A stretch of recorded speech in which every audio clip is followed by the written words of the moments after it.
কোরআন পড়তে হবে, বুঝতে হবে। কোরআন যদি এই জাতির লোকেরা পড়তো, বুঝতো, তাহলে এই জাতির লোকেরা তারাবি নামাজ নিয়ে কখনো ফতোয়াবাজি করতো না। আমার দেশের লোকেরা যদি কোরআন পড়তো আর বুঝতো, তাহলে আমাদের দেশের লোকেরা জোরে আমিন আর আস্তে আমিন নিয়ে কখনো ফতোয়াবাজি করতো না। আমার দেশের লোকেরা যদি কোরআন পড়তো আর বুঝতো, তাহলে টুপি পাঞ্জাবি দাড়ির ইসলামকে তারা কখনো গ্রহণ করতো না। আমার দেশের লোকেরা যদি কোরআন পড়তো আর বুঝতো, তাহলে প্রকৃত ইসলামটা তারা বুঝতে পারতো। তারা কখনো হিংসা বিদ্বেষ নিয়ে ভেদাভেদ হতো না। কথা বলেন ঠিক কিনা? আমার দেশের লোকেরা যদি আজও সবাই মিলে যদি কোরআনকে আঁকড়ে ধরে, কোরআন যদি পড়ে, কোরআন যদি বোঝে, তাহলে তারা আবার ঐক্যবদ্ধ হতে পারবে। কাফের, বেঈমান, ইহুদি, খ্রিস্টান, নাস্তিক আর মুনাফিকের বাচ্চারা তারা মুসলমানদেরকে কোরআন থেকে দূরে রেখেছে।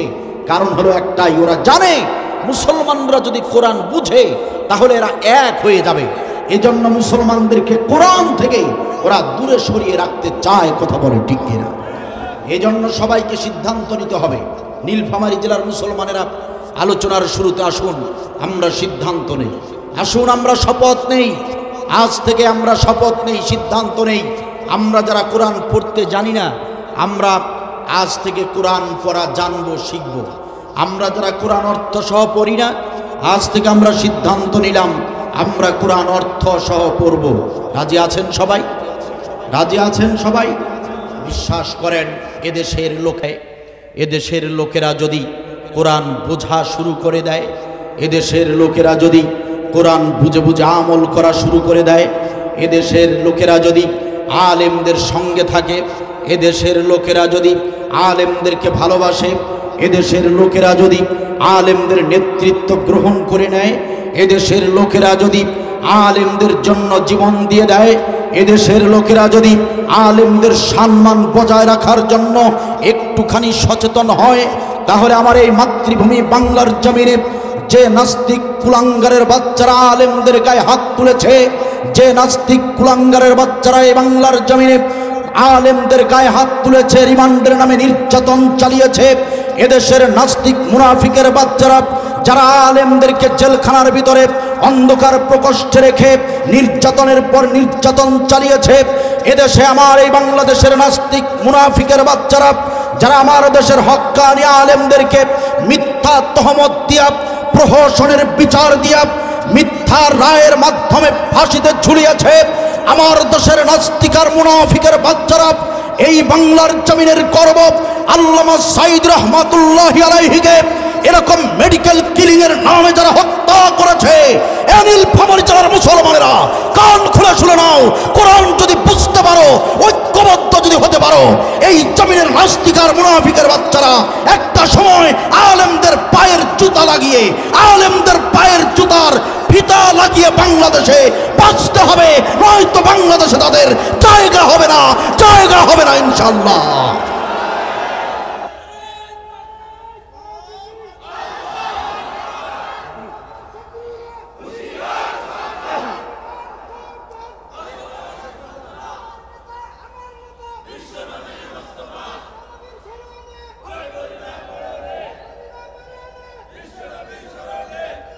সম্মানিত ভাইরা, একান্ত আপনজনের আমার, আজ আমাদের দেশে জুতা বিক্রি হয় এসি রুমের উন্নত জায়গায়। দুঃখজনক হলেও সত্য, আমার দেশের কোরআন হাদিস আর ইসলামী সাহিত্য বিক্রি হয় ফুটপাতের ফাঁকা রাস্তায়। আমার দেশের দুর্নীতিবাজ, চাঁদাবাজ,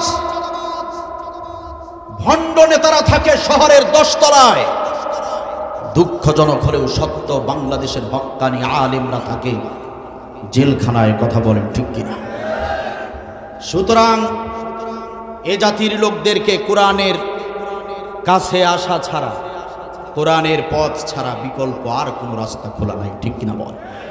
কারণ কোরআন পারে একটা জাতিকে উন্নয়নের স্বর্ণ শিখরে পৌঁছাতে, কোরআন পারে একটা জাতিকে বিজয়ের চূড়ান্ত পর্যায়ে পৌঁছাতে, কোরআনই পারে মুসলিম জাতির এই দুর্দিনের এই সংকটাপন্ন মুহূর্তটাকে মুছে ভেঙে ফেলে দিয়ে নতুন এক সোনালী যুগ দিতে। কথা বলেন ঠিক কিনা? এই জন্য কোরআন পড়তে হবে, বুঝতে হবে। কোরআন পড়তে হবে, বুঝতে হবে, মানতে হবে, মানার চেষ্টা করতে হবে। রাজি আছেন সবাই? সবাই রাজি আছেন? সম্মানিত ভাইয়েরা আমার, একান্ত আপনজনেরা আমার, সচেতন হন, সিদ্ধান্ত নেন, দেরি করবেন না। দেরি করলে বাংলাদেশটা ফিলিস্তিন হতে বেশি সময় লাগবে না। ফিলিস্তিনের জমিনের যে দৃশ্যগুলো দেখছেন ফেসবুকে, ইউটিউবে, ফিলিস্তিনের জমিন এরকম ছিল না। যে বাচ্চাদেরকে দেখছেন হাত পেতে খাবার চাচ্ছে, ভিক্ষা করছে, ওই বাচ্চারা কোনো ফকিরের বাচ্চা নয়, তারা গরিব ঘরের বাচ্চা ছিল না। তাদের বাপ চাচা, তাদের অভিভাবক যারা ছিলেন, তারা বিশাল অট্টালিকার মালিক ছিলেন, কোটি কোটি মিলিয়ন বিলিয়ন ডলারের মালিক ছিলেন তারা। কিন্তু ইহুদির বাচ্চারা বোম্পিং করে তাদের সহায় সম্পত্তি ধূলিসাৎ করে দিয়েছে, তাদের অভিভাবকদেরকে গুলি করে বোম্পিং করে মেরে ফেলেছে। আজকের এই ছোট ছোট বাচ্চারা এতিম হয়ে গিয়েছে, আজকে তাদের মুখে খাবার দেবার মতো কেউ নাই। এ মুসলমান, নামাজের বড়াই করে আপনি ভাবছেন যে আপনি নামাজ 5 ওয়াক্ত পড়ছেন, আপনি সফল মুমিন। আরে মিয়া, যদি সচেতন হতে না পারেন, নামাজ পড়বেন কোথায়? আপনার মসজিদগুলোকে ওই বিধর্মীর বাচ্চারা বম্পিং করে উড়িয়ে দেবে, তখন কোথায় পাবেন মসজিদ? সিজদা দিবেন কোথায়? এজন্য মসজিদ হারাবার পূর্বেই, সিজদা দেবার জায়গাটা হারাবার পূর্বেই সচেতন হতে হবে বাংলার মুসলমানদেরকে।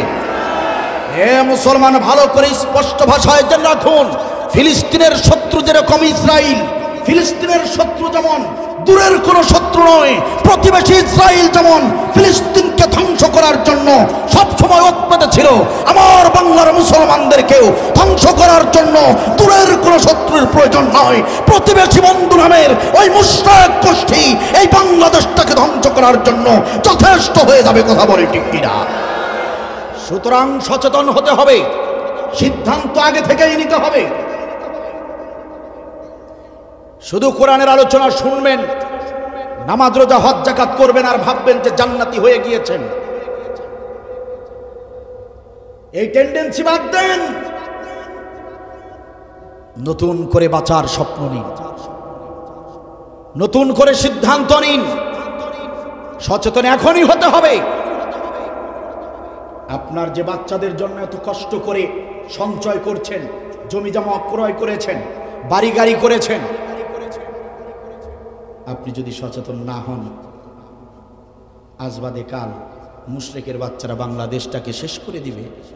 আপনার ওই বাচ্চারা আজকে যেমন ফিলিস্তিনের বাচ্চারা হাত পেতে খাবার ভিক্ষা করছে, আপনার ওই বাচ্চারা এইভাবে খাবার ভিক্ষা করবে যেদিন আপনি পৃথিবীতে থাকবেন না।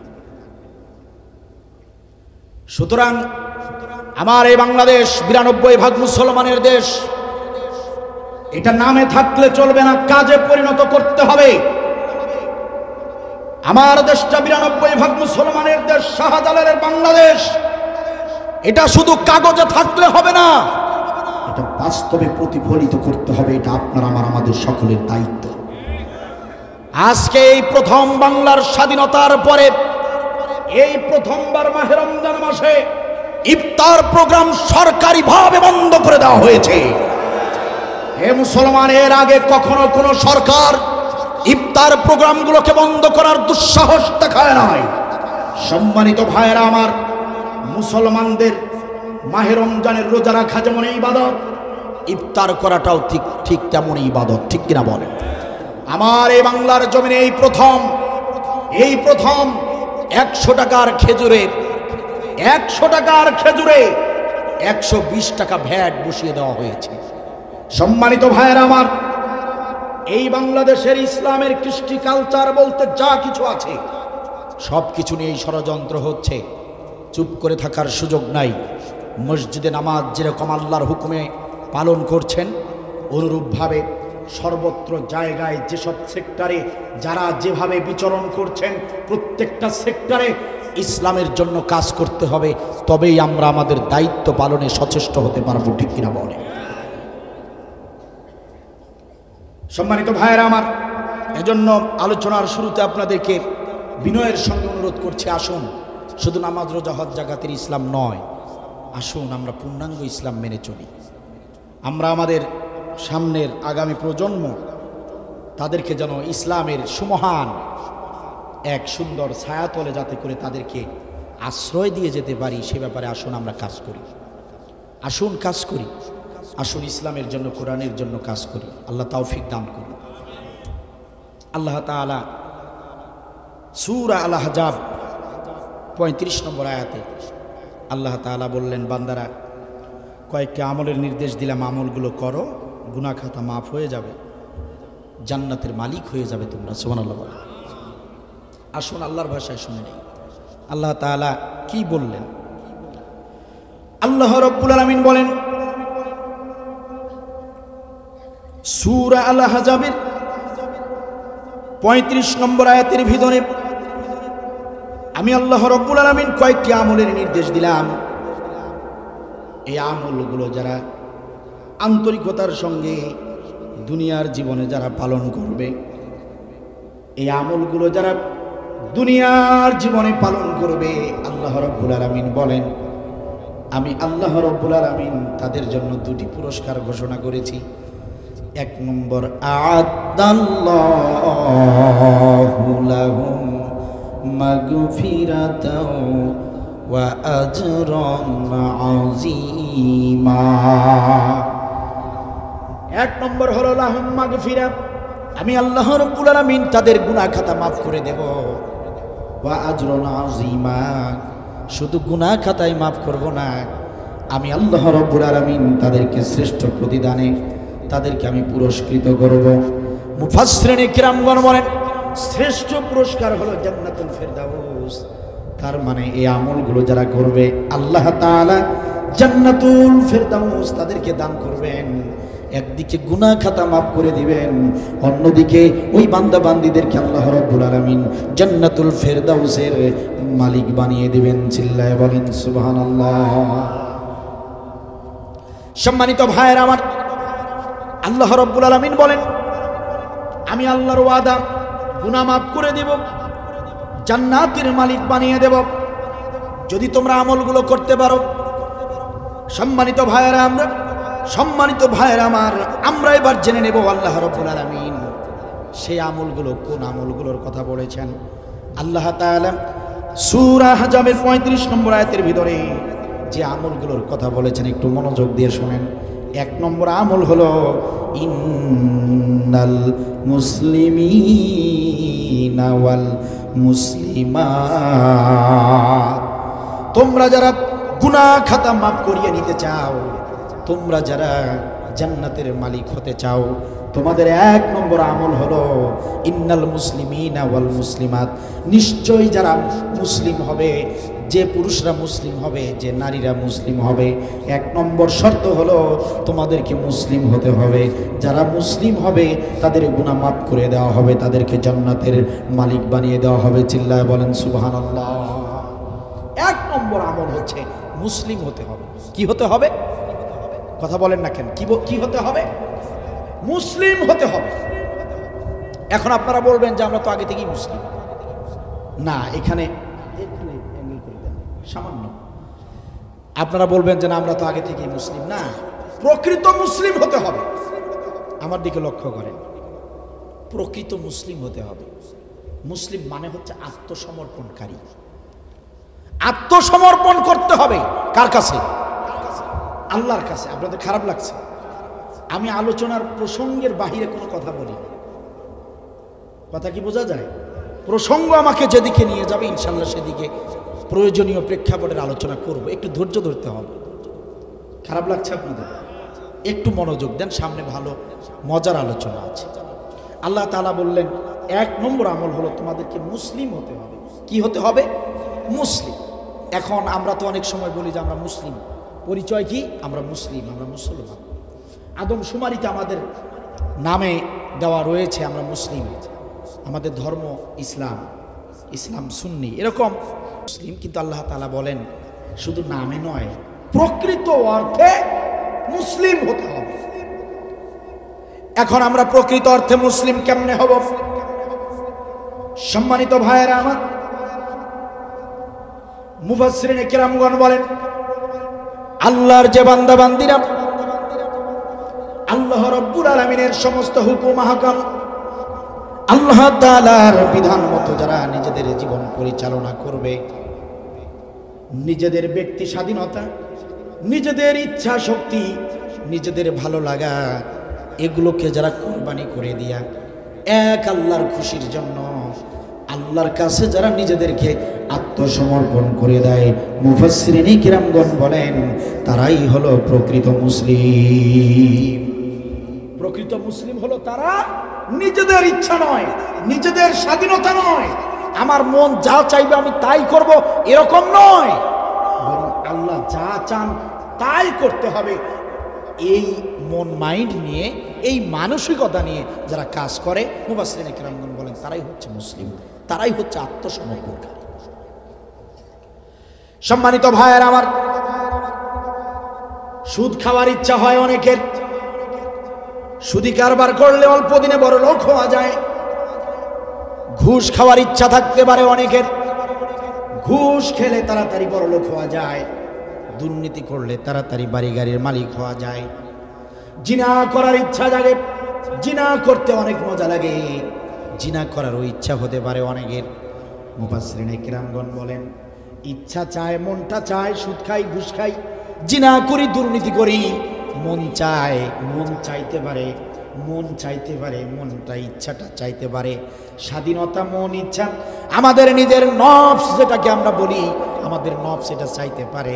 যে ব্যক্তি নিজের নফসের কথাগুলো না শুনে, নিজের ইচ্ছার কথাগুলো প্রাধান্য না দিয়ে, নিজের মনকে প্রাধান্য না দিয়ে, নফসের এই কুপ্রবৃত্তির কথাগুলোকে কান না দিয়ে, প্রাধান্য না দিয়ে যে ব্যক্তিরা আল্লাহ তাআলার বিধানকে প্রাধান্য দেয়, মুফাসসিরিনে কিরামগণ বলেন তারাই হলো প্রকৃত মুসলিম। চিল্লায় বলেন সুবহানাল্লাহ। যেমন হযরত ইব্রাহিম আলাইহিস সালাম, আল্লাহ তাআলা তার সবচেয়ে প্রিয় সন্তান, কলিজার টুকরা হযরত ইসমাঈল আলাইহিস সালাতু ওয়াস সালামকে কুরবানির নির্দেশ দিয়েছিলেন। আপনারা জানেন না ঘটনা? ইব্রাহিম আলাইহিস সালাম কুরবানি করবেন তার সন্তানকে, ইসমাঈল আলাইহিস সালামকে। কোন বাবা কি তার সন্তানকে কুরবানি করতে পারে? পারে?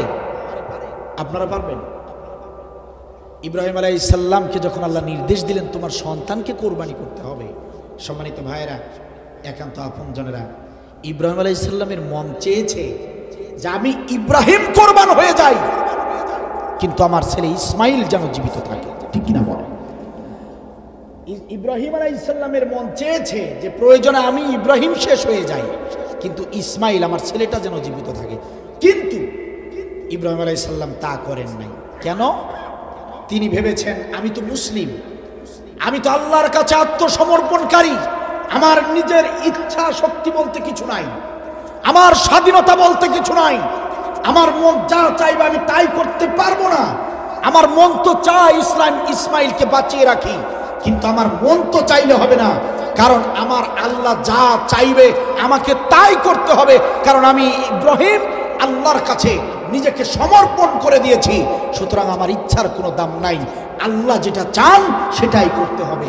এটা ভেবেই তো ইব্রাহিম আলাইহিস সালাম ইসমাঈলকে এসে বললেন ছেলে আমার, আল্লাহর পক্ষ থেকে নির্দেশ এসেছে তোমাকে কোরবানি করতে হবে, তোমার মতামত কি? ইসমাঈল আলাইহিস সালাম বলেছিলেন সাতাজিদুনি ইনশাআল্লাহু মিনাস সাবিরিন। সুবহানাল্লাহ বলবেন না? সাতাজিদুনি ইনশাআল্লাহু মিনাস সাবিরিন। আব্বাজান, আল্লাহ রাব্বুল আলামিন যদি আমাকে কুরবানি করার নির্দেশ দিয়ে থাকেন, আর আপনি বাবা হয়ে যদি আল্লাহর হুকুম মানতে গিয়ে, আল্লাহর হুকুম আল্লাহর বিধান মানতে গিয়ে যদি ছেলের গলায় যদি আপনি ছুরি লাগাতে পারেন, তো আপনি যেরকম মুসলিম, আমি ইসমাঈল আমিও তো তেমনই একজন মুসলিম। আপনি যেমন আল্লাহর কাছে আত্মসমর্পণকারী, আমি ইসমাঈল আমিও আল্লাহর কাছে আত্মসমর্পণকারী। আপনি যেমন আপনার সবচেয়ে প্রিয় সন্তানকে কোরবানি করতে আপনি দ্বিধাবোধ করবেন না আল্লাহর খুশির জন্য, তেমনি আমিও আল্লাহর খুশির জন্য নিজেকে কোরবানি করতে একটুও কুণ্ঠিত বোধ করব না। সাতাজিদুনি ইনশাআল্লাহু মিনাস সাবিরিন। আব্বাজান, দেরি করছেন কেন? আমাকে শোয়া দেন, আমাকে আপনি ধৈর্যশীলদের অন্তর্ভুক্ত পাবেন, আমাকে নড়াচড়া করতে দেখবেন না আপনি। আমি কখনোই আপত্তি করব না, বরং বিনয়ের সঙ্গে আমি সুন্দর করে বিনয়ের সঙ্গে আপোষে আপোষে কোরবানি হয়ে যাব। সাতাজিদুনি ইনশাআল্লাহু মিনাস সাবিরিন। চিল্লাবেন আল্লাহু আকবার। সম্মানিত ভাইয়েরা আমার, হযরত ইব্রাহিম আলাইহিস সালাম তিনি এই মুসলিম জাতিকে শিক্ষা দিয়ে গেলেন, আল্লাহর বিধান মানতে গিয়ে যদি, আল্লাহর হুকুম মানতে গিয়ে যদি তোমার জীবনের সবচেয়ে প্রিয় জিনিসটাকে কোরবানি করতে হয়, আল্লাহকে খুশি করতে গিয়ে, আল্লাহর কাজ করতে গিয়ে, দ্বীনের কাজ করতে গিয়ে যদি তোমার সবচেয়ে পছন্দের জিনিসটাকে ত্যাগ করতে হয়, ও জাতির লোকেরা ভালো করে জেনে নাও, আল্লাহর হুকুম মানতে গিয়ে তোমার যত বড়, যত ভালো, যত প্রিয় জিনিসটাই কোরবানি করার নির্দেশ হোক না কেন, তুমি যদি মুসলিম হয়ে থাকো তাহলে তোমার প্রিয় জিনিসটাকে কোরবানি করতে হবে। ঠিক কিনা বল? তাহলে প্রিয় জিনিস যা কিছু আছে আমাদের দ্বীনের জন্য, ইসলামের জন্য, প্রয়োজনে যদি ছাড়তে হয়, ছাড়ার দরকার আছে না নাই? আপনার প্রিয় বাড়ি ঘর, আল্লাহর হুকুম মানতে গিয়ে, দ্বীনের কাজ করতে গিয়ে ওই বাড়ি ঘর ছাড়া লাগতে পারে। আপনার সবচেয়ে প্রিয় স্ত্রী, আপনার সবচেয়ে প্রিয় সন্তান, আল্লাহর জন্য, আল্লাহর বিধান মানার জন্য, দ্বীনের জন্য, ইসলামের জন্য তাদেরকে ছাড়া লাগতে পারে। ও নীলফামারী জেলার মুসলমানেরা, যদি এমন সময় এসে যায় বাড়ি ঘর ছাড়তে হবে, স্ত্রী সন্তান ছাড়তে হবে, যদি প্রয়োজন হয় কৃষি ক্ষেত ছেড়ে দিয়ে রাজপথে যেতে হবে, যদি প্রয়োজন হয়ে যায় অফিস আদালত বন্ধ করে দিয়ে ইসলামের জন্য রাজপথে দাঁড়াতে হবে, যদি এরকম সময় এসে যায় হক্কানি আলেমদের পক্ষ থেকে যদি ডাক এসে যায় কাফের বেঈমানদের বিরুদ্ধে জিহাদে অংশগ্রহণ করতে হবে, যদি একটা দিনের জন্য সারা বাংলার জমিনের সমস্ত কাজ ফেলে দিয়ে রাজপথে দাঁড়াতে হবে, যদি এমন পরিস্থিতি এসে যায় রাজপথে বন্দুকের নলের সামনে পাঞ্জাবির বুকের বোতাম খুলে দিয়ে দাঁড়াতে হবে, যদি এমন সুযোগ এসে যায়, যদি এমন সময় এসে যায় শাহাদাতের নজরানা পেশ করতে হবে, প্রশ্ন করতে চাই জলঢাকা উপজেলার মুসলমানেরা কারা কারা রাজপথে যেতে রাজি আছো? দুহাত তুলে আল্লাহকে দেখাও।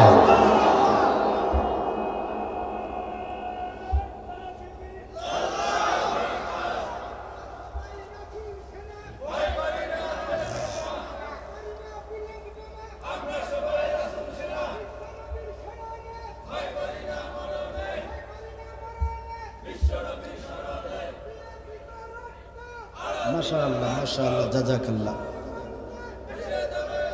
আল্লাহ কবুল করুন,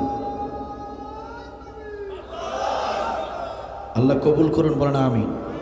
সম্মানিত ভাইয়েরা আমার, হযরত ইসমাঈল আলাইহিস সালাতু ওয়াস সালাম তিনি শিক্ষা দিলেন যে শুধু প্রিয় জিনিস কোরবানি নয়, বরং দ্বীনের কাজ করতে গিয়ে কখনো কখনো নিজেকেও কোরবানি করে দিতে হবে।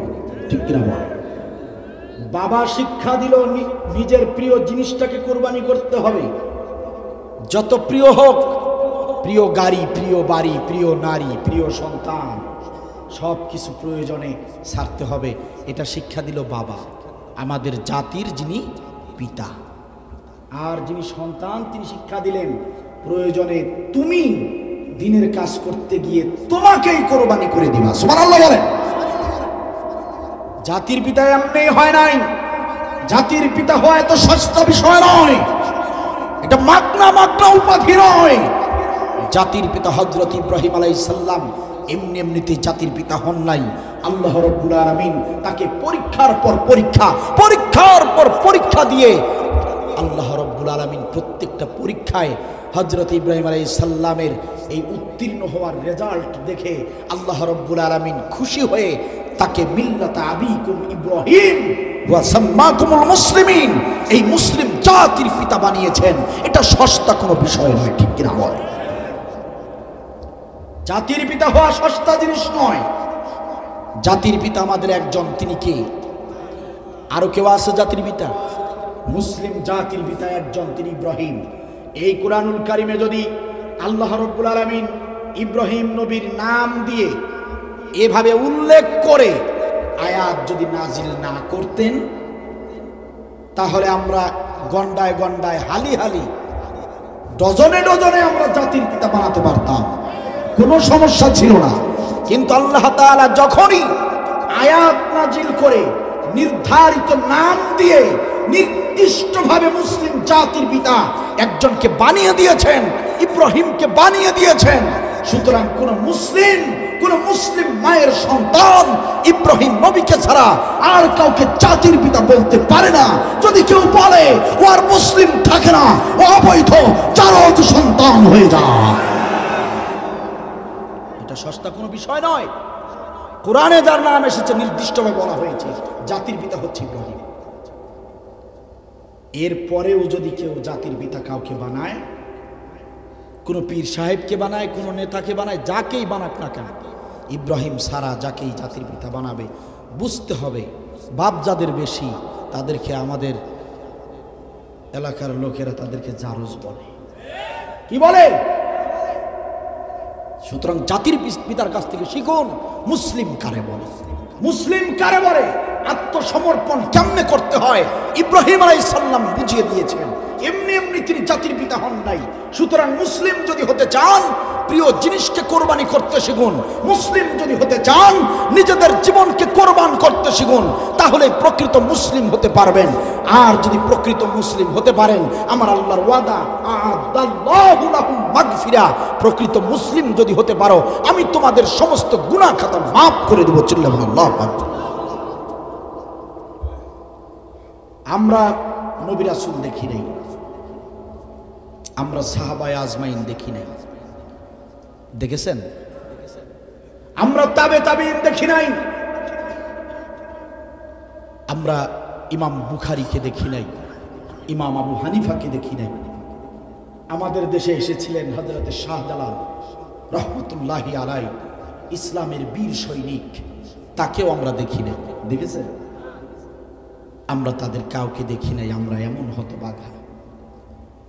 কিন্তু আমরা বাংলাদেশের কয়েকজন হক্কানি আলেমদেরকে দেখেছিলাম। আমরা ইব্রাহিম নবীকে দেখি নাই,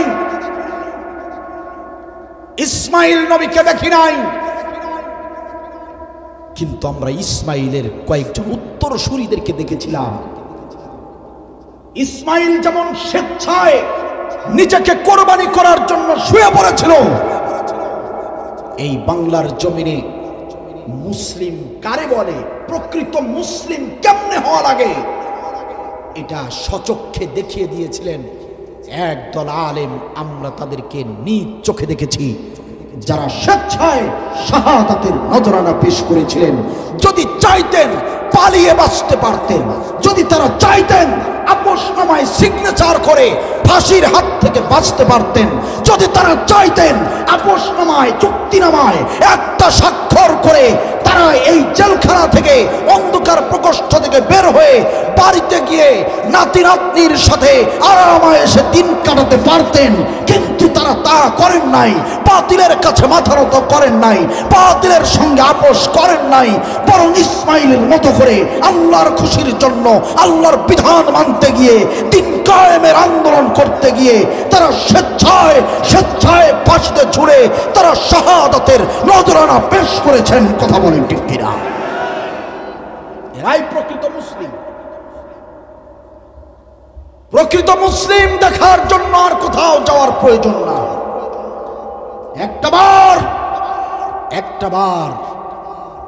একটাবার মনোনিবেশ করুন আমাদের বাংলাদেশের কয়েকজন হক্কানি আলেমের দিকে, যারা দেশের কথা বলেছেন, যারা দেশের মানুষের কথা বলেছেন, যারা কোরআনের রাজনীতির কথা বলেছেন, যারা দেশের মানুষদেরকে কল্যাণের কথা বলেছেন, যারা দায়িত্ব পাবার পরে সরকারি টাকায়, বাজেটের টাকায় কাজ শেষ করার পর অবশিষ্ট টাকা মন্ত্রণালয়ে জমা দিয়েছেন, এমন নজির দৃষ্টান্ত এই বাংলাদেশের হক্কানি আলেম তারাই শুধু দেখাতে পেরেছেন। আর কেউ বাংলার জমিনে এমন দৃষ্টান্ত দেখাতে পারে নাই। দুর্নীতি, সুদ, ঘুষ, অত্যাচার, অন্যায়, জুলুম, এগুলোর বিরুদ্ধে যারা লড়াই করেছিলেন তারা প্রমাণ করে গিয়েছেন সত্যিকার অর্থেই তারাই ছিলেন ইসলামী আন্দোলনের জানবাজ মুজাহিদ। ঠিক কিনা বলে? সম্মানিত ভাইয়ের আমার, একান্ত আপনজনের আমার, সুতরাং তাদের দিকে তাকিয়েও শিক্ষা নিতে হবে। এই বাংলার মুসলমানদেরকে শিক্ষা নিতে হবে। তাদের আদর্শ ছিল রাসূলের আদর্শ, সুতরাং সেই আদর্শই আপনাকে আমাকে কল্যাণের দিকে, মুক্তির দিকে ধাবিত করতে পারে, ঠিক কিনা বলেন? তাদের দিকে তাকান, প্রকৃত মুসলিম হতে পারবেন। সম্মানিত ভাইয়েরা আমার, একান্ত আপনজনের আমার, প্রকৃত মুসলিম হতে গেলে নিজেদের ইচ্ছা শক্তির দাম দেওয়া যাবে না, আল্লাহর ইচ্ছা শক্তিকে প্রাধান্য দিতে হবে। এই জন্য আল্লাহ তাআলা বলেছেন, মুসলিম হয়ে যাও, আত্মসমর্পণকারী হয়ে যাও। ইয়া আইয়ুহাল্লাযিনা আমানুত্তাকুল্লাহ, ঈমানদাররা আল্লাহকে ভয় করো, হাক্কা তুকাতিহি, শুধু মুখে মুখে নয়, এমনি এমনি নয়, হক আদায় করে ভয় করো। যেভাবে ভয় করা উচিত সেইভাবে আল্লাহকে ভয় করো। ওয়ালা তামুতুন্না ইল্লা ওয়া আনতুম মুসলিমুন, আর মুসলিম না হয়ে মৃত্যুবরণ করো না। কথা আমার নাকি আল্লাহ? সুতরাং আল্লাহর সেই নির্দেশটাকে ভালো করে মনোযোগ দিয়ে শুনুন।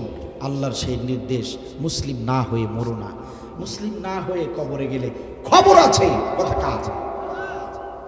সম্মানিত ভাইয়েরা আমার, আল্লাহ রাব্বুল আলামিন বললেন, গুনাহ খাতা যদি মাফ করিয়ে নিতে চাও আর যদি জান্নাতের মালিক হতে চাও, প্রিয় বান্দা বান্দিরা শোনো, 1 নম্বর আমল হলো তোমাদেরকে মুসলিম হতে হবে, তোমাদেরকে আত্মসমর্পণকারী হতে হবে। নামধারী মুসলিম নয়, বরং প্রকৃত অর্থে তোমাদেরকে মুসলিম হতে হবে। প্রয়োজনে দ্বীনের জন্য, ইসলামের জন্য নিজেদের জীবন কোরবান করতে হবে। এমন মন মানসিকতা যদি তৈরি করতে পারো, তবেই তোমরা হতে পারবে প্রকৃত মুসলিম। চিল্লায় বলেন সুবহানাল্লাহ। তার মানে হলো, আপনি যদি প্রকৃত মুসলিম হন, তাহলে আপনার দ্বারা সুদী কারবার সম্ভব নয়। আপনি যদি প্রকৃত মুসলিম হতে পারেন, তাহলে আপনার দ্বারা জিনা সম্ভব হবে না। আপনি যদি প্রকৃত মুসলিম হন, তাহলে আপনার দ্বারা ঘুষ আদান প্রদান করা, আপনার দ্বারা অন্যায় করা কখনো সম্ভব হবে না। কারণ যারা মুসলিম তারা কখনোই অন্যায় কাজ করতে পারবে না। যারা মুসলিম তাদের নিজস্ব কোনো মতামত থাকবে না, নিজের কোনো ইচ্ছা থাকবে না, স্বাধীনতা থাকবে না। আল্লাহ যা চাইবে তারা শুধু তাই করবে। আল্লাহ যেটাকে হালাল করেছেন সেইগুলো তারা করবে। আল্লাহ যেগুলোকে হারাম করেছেন, যারা মুসলিম তারা কখনো হারাম কাজ করতে পারে না। তার মানে হলো, তাহলে ভালো করে তাকিয়ে দেখুন, আমার দেশের যারা মুসলিম, আমার দেশের যারা মুসলিম, ভালো করে তাকিয়ে দেখুন, যে মুসলিমরা সুদ থেকে দূরে আছে, যে মুসলিমরা ঘুষ থেকে দূরে আছে, যে মুসলিমরা অন্যায় কাজ করে না, অন্যের আইল ঠেলে না, অন্যের টাকা আত্মসাৎ করে না, অন্যের সম্পত্তি অন্যায়ভাবে গ্রাস করে না, যারা অন্যের ক্ষতি করে না, সম্মানিত ভাইরা, প্রকৃত অর্থে তারাই মুসলিম, তারাই সত্যিকারের মুসলিম। আর যারা কিনা নামাজও পড়ে, রোজাও করে, হজ জাকাত সবই করে, মুসলমানের পরিচয় দেয়, কিন্তু দুর্নীতিতে সবার আগে, ঘুষে সবার আগে, সুদ ঘুষ দুর্নীতি সব জায়গায় যারা একচাটিয়া দুর্নীতির কাজ করে, যারা বাড়ি গাড়ি সহায় সম্পত্তি করছে, দেশের টাকা যারা বিদেশে পাচার করে বাড়ি গাড়ি করছে, বিশ্বাস করেন তাদের মাথায় টুপি থাকতে পারে, তাদের মুখে আল্লাহ নামের জিকির থাকতে পারে, তাদের পরিচয় মুসলিম হতে পারে। ওয়াল্লাহি আল্লাহ নামের কসম করে বলছি, যারা অন্যায় ছাড়তে পারে নাই, তারা কোশ্চিনকালেও তারা কখনো মুসলিম হতে পারে নাই। কথা বলেন ঠিক কিনা? তাহলে মুসলিম তারা অন্যায় থেকে দূরে আছে, যারা আল্লাহর হুকুম মতো চলে, যারা প্রকৃত মুসলিম হলো তারা। ঠিক কিনা বলেন? ঠিক কিনা বলেন? খারাপ লাগছে আপনাদের? তাহলে মুসলিম হবার দরকার আছে না নাই? 2 নম্বর আমল আল্লাহ রাব্বুল আলামিন বলেন, আমি 2 নম্বর আমলের একটু আলোচনা করেই বাকি কথাগুলো শুধু অর্থ তর্জমা করে যাব ইনশাল্লাহ। খারাপ লাগবে আপনাদের? 2 নম্বর আলোচনাটা খুবই গুরুত্বপূর্ণ, একটু মনোযোগ দিয়ে শুনতে হবে। আল্লাহ রাব্বুল আলামিন বলেন, 2 নম্বর আমলটা হলো ওয়াল মুমিনিনা ওয়াল মুমিনাত। 2 নম্বর আমল হলো তোমাদেরকে হতে হবে প্রকৃত মুমিন। সুবহানাল্লাহ বলেন। তোমরা যারা পুরুষ তোমাদেরকেও মুমিন হতে হবে, তোমরা যারা নারী তোমাদেরকেও মুমিন হতে হবে। কথা কার? আওয়াজ দিয়ে বলেন, কথা কার? আপনারা বলবেন, হুজুর আমরা তো আগে থেকেই মুমিন। যারাই কালেমা পড়ে তারাই তো মুমিন হয়ে যায়। সম্মানিত ভাইরা আমার, একান্ত আপনজনেরা আমার, প্রথমে আল্লাহ রাব্বুল আলামিন মুসলিম হবার নির্দেশ দিলেন। মুসলিম কথা বলার পরে আল্লাহ রাব্বুল আলামিন এবার মোমেন হওয়ার নির্দেশ দিলেন। তার মানে হলো এই মোমেন সাধারণ কোনো মোমেন নয়, এই মোমেন অর্থ হলো প্রকৃত অর্থে মোমেন, খাঁটি মোমেন হতে হবে। মুসলিম হলেই শুধু চলবে না, খাঁটি মোমেন হতে হবে। যদি গুনাহের খাতা মাফ করাতে চান, জান্নাতের মালিক যদি হতে চান, আমার আল্লাহর নির্দেশ তোমাদের 2 নম্বর আমল করতে হবে, তোমাদেরকে হতে হবে খাঁটি মোমেন। চিল্লায় বলেন সুবহানাল্লাহ। খাঁটি মোমেন হতে হবে। কালেমা পড়েছেন আপনি খাঁটি মোমেন না? কখনোই না। এই কালেমা হিন্দু লোকেরাও জানে, হিন্দু ধর্মের ভাইয়েরা এরকম কালেমা বারবার অনেকবার এরকম মুখস্থ বলেছে, এরকম অনেক উদাহরণ রয়েছে বাংলাদেশে, ঠিক কিনা বল? অনেক দোয়া দূর তারা মুখস্থ রেখেছে। তার মানে কি তারা ইমানদার? তার মানে কি তারা মোমেন? না। কালেমা পড়লেই প্রকৃত মোমেন হওয়া যায় না? আল্লাহ বলছেন প্রকৃত মোমেন হও। সম্মানিত ভাইয়েরা আমার, প্রকৃত মোমেন কেমনে হব? আল্লাহ রাব্বুল আলামিন কুরআনুল কারীমের ভিতরে বলেন, এ আমার বান্দা বান্দি শোনো, জান্নাত যদি পেতে চাও, গুনাহের খাতা যদি মাফ করিয়ে নিতে চাও, তোমাদেরকে প্রকৃত মোমেন হতে হবে। এখন তোমরা যদি জানতে চাও প্রকৃত মোমেন কেমনে হবে, আল্লাহ রাব্বুল আলামিন জবাব দিয়েছেন, বান্দারা শোনো, প্রকৃত মোমেন যারা হতে চাও কান খুলে শুনে নাও। আল্লাহ রাব্বুল আলামিন বললেন প্রকৃত মোমেন কারা? শোনো, আল্লাযীনা আমানু ইউকাতিলুনা ফি সাবিলিল্লাহ। আল্লাহু আকবার। আল্লাযীনা আমানু, প্রকৃত মুমিন হলো তারা। আল্লাযীনা আমানু, ঈমানদার হলো তারা, মুমিন হলো তারা। ইউকাতিলুনা ফি সাবিলিল্লাহ, আল্লাহর পথে যারা লড়াই করতে জানে, আল্লাহর পথে যারা সংগ্রাম করতে জানে, আল্লাহর পথে যারা দ্বীনের জন্য, ইসলামের জন্য যারা কাজ করতে জানে, চেষ্টা করতে জানে, আল্লাহ রাব্বুল আলামিন বলেন তারাই হলো প্রকৃত মুমিন। চিল্লায় বলেন সুবহানাল্লাহ। সূরা হুজরাতের ভিতরে দেখুন, আল্লাহ রাব্বুল আলামিন সূরা হুজরাতের ভিতরে আরো সুন্দর করে প্রকৃত মুমিনের ব্যাখ্যা করে দিয়েছেন। আল্লাহ রাব্বুল আলামিন বলেন, ইন্নামাল মুমিনুনা আল্লাযীনা আমানু বিল্লাহি ওয়া রাসূলিহি সুম্মা লাম ইয়ারতাবু ওয়া জাহাদু বিআমওয়ালিহিম ওয়া আনফুসিহিম ফি সাবিলিল্লাহ উলাইকা হুমুস সাদিকুন। আল্লাহ রাব্বুল আলামিন সূরা হুজরাতের ভিতরে বলেন, ইন্নামাল মুমিনুনা আল্লাযীনা আমানু বিল্লাহি ওয়া রাসূলিহি। আল্লাহ রাব্বুল আলামিন বলেন নিশ্চয়ই প্রকৃত মুমিন তারা যারা আল্লাহ এবং আল্লাহর রাসূলের প্রতি ঈমান আনে। সুম্মা লাম ইয়ারতাবু, শুধু তাই নয়, ঈমানের উপরে অটল থাকে, অবিচল থাকে।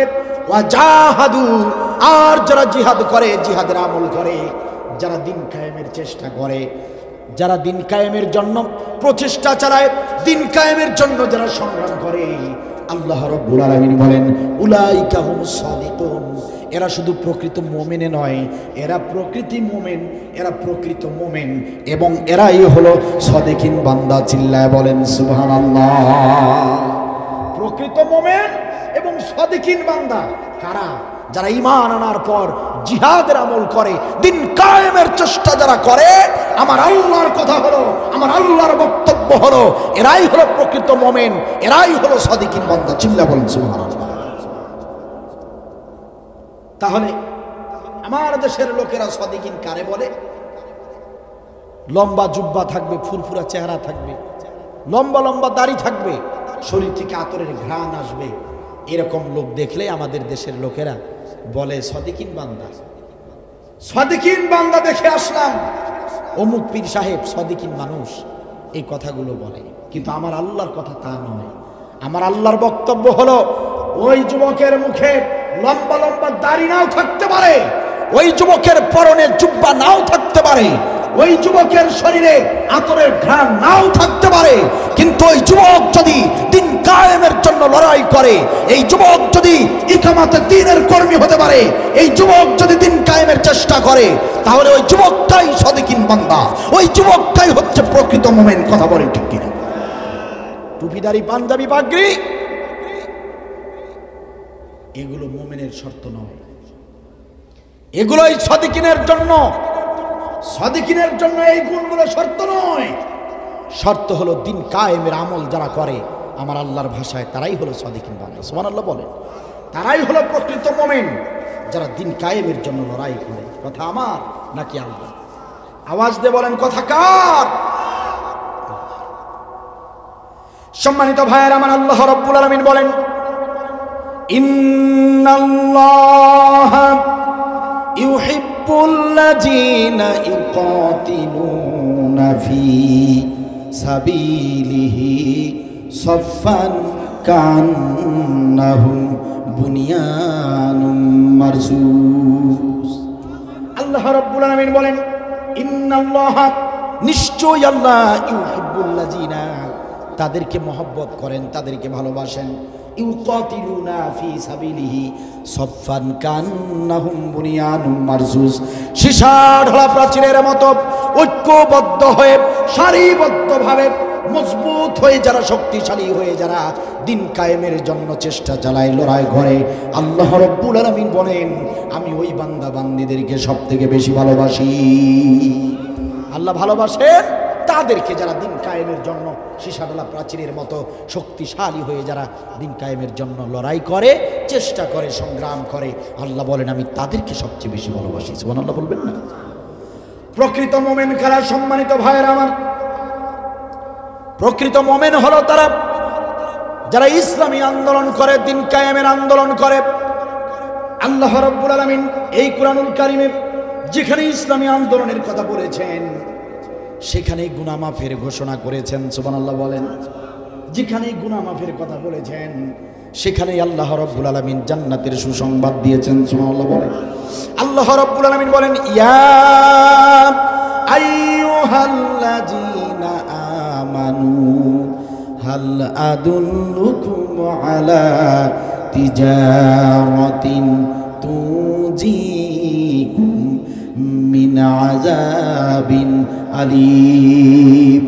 আল্লাহ রাব্বুল আলামিন বলেন, ইয়া আইয়ুহাল্লাযীনা আমানু হাল আদুল্লুকুম আলা তিজারা, এ আমার প্রিয় বান্দা বান্দীরা শোনো, ও আমার ইমানদার বান্দা বান্দী শোনো, আমি আল্লাহ রাব্বুল আলামিন তোমাদেরকে এমন একটা আমলের কথা কি বলে দেব না? এমন একটি ব্যবসার কথা কি আমি আল্লাহ তোমাদেরকে বলবো না? যে ব্যবসা করলে, যে আমলটি করলে তুজিকুম মিন আযাবিন আলীম, জাহান্নামের কঠিন শাস্তি থেকে তোমরা রেহাই পেয়ে যাবে। এমন একটি আমলের কথা আমি আল্লাহ কি বলবো না? যে আমলটি করলে জাহান্নাম তোমাদের জন্য হারাম হয়ে যাবে, এমন একটি আমলের কথা আমি আল্লাহ তোমাদেরকে কি বলবো না? আমরা বললাম রব্বুল আলামিন যে আমল করলে, যে ব্যবসা করলে জাহান্নামের আগুন হারাম হয়ে যায়, রব্বুল আলামিন আপনি বলুন সেটা কোন আমল? আল্লাহ রব্বুল আলামিন বলেন, তুমিনুনা বিল্লাহি ওয়া রাসূলিহি ওয়া তুজাহিদুনা ফি সাবিলিল্লাহ। আল্লাহ রব্বুল আলামিন বলেন, প্রিয় বান্দা বান্দীরা শোনো, ঈমান আনো আল্লাহর উপর, আল্লাহর রাসূলের উপর। ঈমান আনার পর যে আমলটি তোমাদেরকে করতে হবে, যে ব্যবসা তোমাদেরকে করতে হবে জাহান্নামের কঠিন আযাব থেকে বাঁচার জন্য, যে আমল তোমাদেরকে করতে হবে, তুজাহিদুনা ফি সাবিলিল্লাহ, আল্লাহর পথে দিন কায়েমের জন্য, কোরআনের রাজ কায়েমের জন্য তোমাদেরকে প্রাণপণ চেষ্টা চালাতে হবে। তোমরা যদি জিহাদের আমল করতে পারো, আমি আল্লাহর ঘোষণা, জাহান্নামের আগুন তোমাদের জন্য হারাম হয়ে যাবে। কোথায় পাবেন? কুরআনুল কারীমে এমন একটা আয়াত আপনি দেখাতে পারবেন না, যে একটা আয়াত দেখাতে পারবেন না যে যারা নামাজ আদায় করবে তাদের জন্য জাহান্নামের আগুন হারাম হয়ে যাবে। একটা আয়াত দেখাতে পারবেন না যারা নামাজ রোজা হজ যাকাত করবে আমি আল্লাহ তাদেরকে বেশি ভালোবাসি, এমন কোনো আয়াত আপনারা দেখাতে পারবেন না। কিন্তু যেখানে ইসলামী আন্দোলনের কথা এসেছে, দিন কায়েমের কথা এসেছে, জিহাদের কথা এসেছে, আল্লাহ সেখানেই গুনাহ মাফের বর্ণনা করেছেন। যেখানেই জিহাদের কথা এসেছে আল্লাহ সেখানেই গুনাহ মাফের কথাই শুধু বলেন নাই, জান্নাতের সুসংবাদ পর্যন্ত দিয়েছেন। চিল্লায়া বলেন সুবহানাল্লাহ। এই কুরআনুল কারীমে নামাজের কথা এসেছে ৮২ বার। এই কুরআনুল কারীমে সিয়ামের নির্দেশ, রোজার নির্দেশ। যারা দিন কায়েমের আন্দোলন করবে, দিন কায়েমের আন্দোলন করবে না, দিন কায়েমের বিরোধিতা করবে, আল্লাহ তাআলা সূরা মুহাম্মদে বলেছেন, আল্লাযিনা কাফারু ওয়া সাদ্দু আন সাবিলিল্লাহ আদাল্লা আমালাহুম, আদাল্লা আমালাহুম। আল্লাহ বলেছেন দিন কায়েমের পথে যারাই বাধা দিবে আদাল্লা আমালাহুম, আমি আল্লাহ তাদের সমস্ত আমল বরবাদ করে দেই। চিল্লাল্লাহু নাউযুবিল্লাহ। আপনি যত বড় হাজী হন, আপনি যত বড় টাইটেলধারী মাওলানা হন, আপনি যত বড় মাদ্রাসার প্রিন্সিপাল হন, ইসলামী আন্দোলনের বিরোধিতা যদি করেন, দিন কায়েমের আন্দোলনের বিরুদ্ধে বিরুদ্ধাচারণ যদি আপনি করেন, সমস্ত আমল বরবাদ হয়ে যাবে। কথা আমার নাকি আল্লাহ? আল্লাহ বলেন প্রকৃত মুমিন তো তারা যারা দিন কায়েমের আন্দোলন করবে, আর প্রকৃত মুনাফিক তো তারা যারা দিন কায়েমের বিরোধিতা করবে। ঠিক কিনা বলেন? ঠিক কিনা বলেন? আল্লাহ তাআলা কুরআনুল কারিমে তাদের কথাও স্পষ্টভাবে বলে দিয়েছেন, স্পষ্টভাবে বলে দিয়েছেন, ওয়া ইয়াকুলুনা নুমিনু বিবাদ ওয়া নাকফুরু বিবাদ ওয়া ইউরিদুনা আয়াত্তাখিযু বাইনা যালিকা সাবিলা উলাইকা হুমুল কাফিরুনা হাক্কা। আল্লাহ রাব্বুল আলামিন বলেন, যারা যারা কি করে, নিজেদের মন মতো করে ইসলাম বানিয়ে নিয়েছে। যে আমলগুলো ভালো লাগে সেইগুলো করে, যে আমল ভালো লাগে না সেই আমল করে না। তারা নিজেদের মতো করে ইসলামের পথ বানিয়ে নিয়েছে। নামাজ রোজা হজ যাকাতে বাধা নাই, এইগুলাতে লাঠি চার্জ নাই, এইগুলাতে জেল জরিমানা নাই, ওইগুলা করতে ভালো লাগে ওইগুলা করে। কিন্তু দিন কায়েমের কথা বললে তখন তারা এই কাজ করে না, এই আমল করতে তারা রাজি হয় না। কারণ ওরা জানে এই কাজ করতে গেলে বাড়ি ঘর ছাড়া হতে হবে, এই কাজ করতে গেলে মিথ্যা মামলা হবে, এই কাজ করতে গেলে রিমান্ডের পর রিমান্ড হবে। এই জন্য তারা কঠিন আমলগুলো করে না, নিজেদের মতো করে সস্তা আমলগুলো করে, নিজেদের মতো করে একটা ইসলাম বানিয়ে নিয়েছে। আল্লাহ বলেন উলাইকা হুমুল কাফিরুনা হাক্কা, উলাইকা কাফিরুনা হাক্কা। আল্লাহ বলেন এরা শুধু কাফের না, এরা হচ্ছে হক্কানি কাফের, প্রকৃত কাফের। চিল্লা বলেন নাউযুবিল্লাহ। কথা কি বোঝা যায়? আমার কথা, কোরআনের কথা, আল্লাহর কথা, হাদিস নয়। হাদিসের ভিতরে ভেজাল আছে, কিছু হাদিস জাল রয়েছে, কিন্তু কোরআনের কোথাও কি জাল আছে? ভেজাল আছে। আমি কোরআন থেকে কথা বলছি। প্রকৃত মোমেন যারা দিন কায়েমের চেষ্টা, ভালো করে স্পষ্ট করে শুনুন প্রিয় ভাইয়ের আমার। 15টা মিনিট কথা বলবো, ভালো করে মনোযোগ দিয়ে শুনেন। কোরআনের মাহফিল বিনোদনের কোনো জায়গা নয়, এটা কনসার্ট নয় যে আপনার ভালো লাগলে আপনি শুনবেন, ভালো না লাগলে আপনি উঠে যাবেন। কোরআনের এই মাহফিলগুলো হলো কোরআন থেকে এমন কিছু কথা শোনা, যে কথাগুলো আপনার আমার জন্য অতীব প্রয়োজনীয়, যে কথাগুলো শুনলে আমরা আমাদের উত্তরণের একটা পথ খুঁজে পাবো, যে কথাগুলো শোনার পর বোঝার পর আমার ব্যক্তিগত চরিত্রের সংশোধন হতে পারে, যে কথাগুলো শোনার পর আমার পারিবারিক সামাজিক অনেক বিষয় সম্পর্কে আমি জেনে নিতে পারি, এমন প্রয়োজনীয় বিষয়ের নাম হলো কোরআনুল কারীম। ভালো করে শুনুন, 15টা মিনিট ভালো করে মনোযোগ দিয়ে শুনুন। আপনি ইসলামী আন্দোলন করেন না, ইসলামী আন্দোলনকে ভালোবাসেন।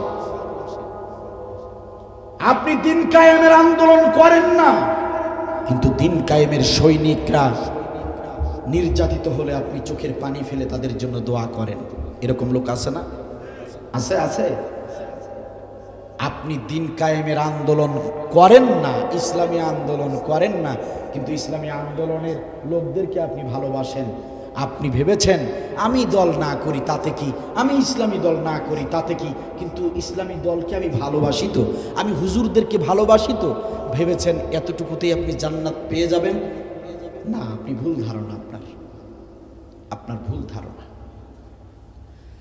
আবু তালিবের নাম আপনারা শুনেছেন, নবী সাল্লাল্লাহু আলাইহি ওয়াসাল্লামের আপন চাচা, ঠিক কিনা বলেন? নবী সাল্লাল্লাহু আলাইহি ওয়াসাল্লাম মক্কার জমিনে একটা দিন টিকে থাকতে পারতেন না। নবুয়তের পর 13টা বছর টিকে ছিলেন। নবী সাল্লাল্লাহু আলাইহি ওয়াসাল্লামের গায়ে হাত দেবার সাহস পায় নাই কাফেররা, যতদিন আবু তালিব বেঁচে ছিলেন। ঠিক কিনা বলেন? আবু তালিব নিজের সন্তানদের থেকেও নবী সাল্লাল্লাহু আলাইহি ওয়াসাল্লামকে বেশি ভালোবেসেছিলেন। ঠিক কিনা বলেন? তিনি তো নবীকে এত ভালোবেসেছেন, কিন্তু তার কপালে কি জান্নাত জুটেছে? সম্মানিত ভাইয়েরা আমার, আপনি ইসলামী আন্দোলন করবেন না, কিন্তু ইসলামী আন্দোলনকে শুধু সহযোগিতা করবেন, শুধু ভালোবাসবেন, পার পাবার কোনো উপায় নাই, জান্নাতে যাবার কোনো ধরনের সুযোগ নাই। আপনাকে সক্রিয়ভাবে ইসলামী দল করতেই হবে। আপনার উপর ফরজ করা হয়েছে, আপনাকে আন্দোলন করতেই হবে। শুধু ভালোবাসলে হবে না, ভালো করে কান খুলে শুনুন রসুলের হাদিস। 6 শ্রেণীর মানুষ বিনা হিসাবে জাহান্নামে যাবে। 6 শ্রেণীর মানুষ বিনা হিসাবে জাহান্নামে যাবে।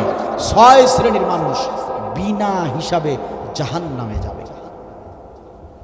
কবর থেকে উত্থিত হবে, আল্লাহ ফেরেশতাদেরকে বলবেন এদেরকে আলাদা করো, ঘাড় ধরে জাহান্নামে ঢুকিয়ে দাও। নাউজুবিল্লাহ বল। সাহাবীরা চোখের পানি ছেড়ে দিলেন, ইয়া রাসূলুল্লাহ, ইয়া হাবিবাল্লাহ, এই কেমন কথা শোনালেন? 6 শ্রেণীর মানুষ বিনা হিসাবে জাহান্নামে যাবে। ইয়া রাসূলুল্লাহ, কোন সেই পাপ কাজগুলো যে পাপ কাজের কারণে এই 6 শ্রেণীর মানুষগুলো জাহান্নামে যাবে আপনি বলুন। নবী বললেন, সাহাবীরা শোনো, 6 প্রকার মানুষ বিনা হিসাবে জাহান্নামে যাবে। 1 নম্বর হলো রাজুলুন ফারিকুল জামাত। রাজুলুন ফারিকুল জামাত, নবী সাল্লাল্লাহু আলাইহি ওয়াসাল্লাম বললেন 1 নম্বর হলো ওই ব্যক্তিরা সরাসরি বিনা হিসাবে জাহান্নামে যাবে। রাজুলুন ফারিকুল জামাত, যে ব্যক্তি বা যারা ইসলামী দল থেকে বিচ্ছিন্ন ছিল, ইসলামী দল করে নাই, ইসলামী আন্দোলন করে নাই, যে মানুষগুলো ইসলামী দল না করে মানুষের তৈরি করা দল করেছিল, মানুষের তৈরি করা মতবাদ, মানুষের তৈরি করা গঠনতন্ত্রের অনুসারী যারা হয়েছিল, ওই লোকগুলো বিনা হিসাবে জাহান্নামে চলে যাবে। বিনা হিসাবে জাহান্নামে যাবে যারা ইসলামী দল করে নাই। সম্মানিত ভাইয়েরা আমার, আপনি ইসলামী আন্দোলন করেন নাই, আপনি দিন কায়েমের দল আপনি করেন নাই, এই যে একটা অপরাধ আপনি করেছেন, দিন কায়েমের আন্দোলন আপনি করেন নাই, এই একটা অপরাধের জন্য আপনাকে জাহান্নামে যেতে হবে। আর পাপ কাজ আপনার প্রয়োজন হবে না, আপনাকে আর কোনো অন্যায় করতে হবে না। আপনি যে ইসলামী দল করেন নাই, এই কারণেই বিনা হিসাবে জাহান্নামে যেতে হবে। ও আমার ভাইয়েরা, এখানে যারা আছেন, কেউ বা আওয়ামী লীগ করেন, কেউ বা বিএনপি করেন, কেউ বা জাতীয় পার্টি করেন, এক একজন এক এক দল করেন। আমি কোনো দলের পক্ষে দালালি করতে আসি নাই, আবার কোনো দলের বিপক্ষে বক্তৃতা দেবার জন্য এখানে আসি নাই। ওয়াল্লাহি, আল্লাহ নবীর কসম করে বলছি, কুরআনুল কারীম হাতে নিয়ে বলছি, আমার ভাইরা, একান্ত আপনজনেরা, আমার আপনাদের কারো সঙ্গে আমার শত্রুতা নাই।